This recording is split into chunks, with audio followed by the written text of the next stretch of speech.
ముహమ్మద్ సల్లల్లాహు అలైహి వసల్లం స్త్రీ జనోద్ధారకుడు.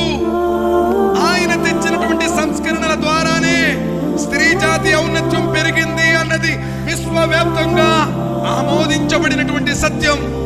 కానీ దురదృష్టవశాత్తు ఈ రోజు ఈ ప్రపంచం అంటుంది ఇస్లాంలో స్త్రీకి స్వేచ్ఛ లేదు, ఇస్లాంలో స్త్రీని వంటింటి కుందేలుగా చేశారు.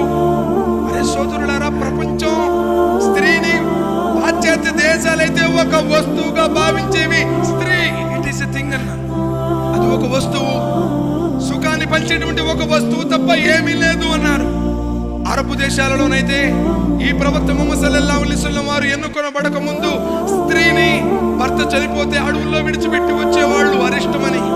అదే మన దేశంలోనైతే సతీ సాగమనం పేరుతో భర్త చితి మంటల మేనే భర్త చనిపోయినటువంటి స్త్రీ బతకూడదు అని సజీవంగా కాల్చి చంపివేశారు. ఆ సమయంలో వచ్చినటువంటి ఈ ప్రవక్త ముహమ్మద్ సల్లల్లాహు అలైహి వసల్లం వారు అన్నారు, స్త్రీకి ఆస్తి హక్కు ఉంది, స్త్రీ పురుషులిద్దరూ సమానం, అమ్మ అరికాలి కింద స్వర్గం ఉంది. ఎవరైతే ఇద్దరు ఆడపిల్లలకి జన్మనిచ్చి ఆ ఇద్దరు ఆడపిల్లలకు పెంచి పెద్ద చేసి విద్యా బుద్ధులు నేర్పించి వివాహం జరిపిస్తారో వారు నాతో పాటు ఈ విధంగా స్వర్గంలో ఉంటారు. ఆడపిల్లలను అన్యాయంగా పూడ్చిపెట్టేటువంటి అరబ్బులు పెళ్లి చేస్తే అల్లుడికి మర్యాద ఇవ్వాలి, అల్లుడి యొక్క అడుగులకు మడుగులు వత్తాలి, ఈ బాధంతా ఎందుకు అని ఆడపిల్ల పుడితే సజీవంగా పూడ్చిపెట్టేటువంటి అనాగరికులు.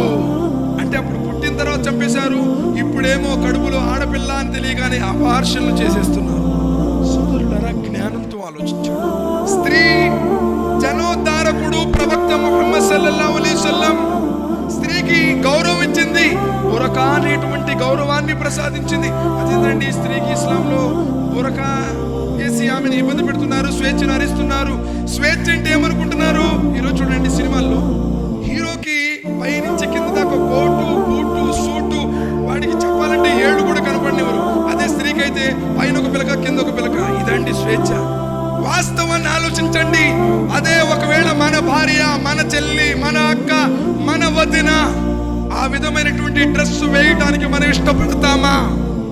ప్రవక్త ముహమ్మద్ సల్లల్లాహు అలైహి వసల్లం చెప్పారు, ఈ ప్రపంచంలో అందరికంటే విలువైంది సుగుణవంతురాలైనటువంటి స్త్రీ నీ భార్య.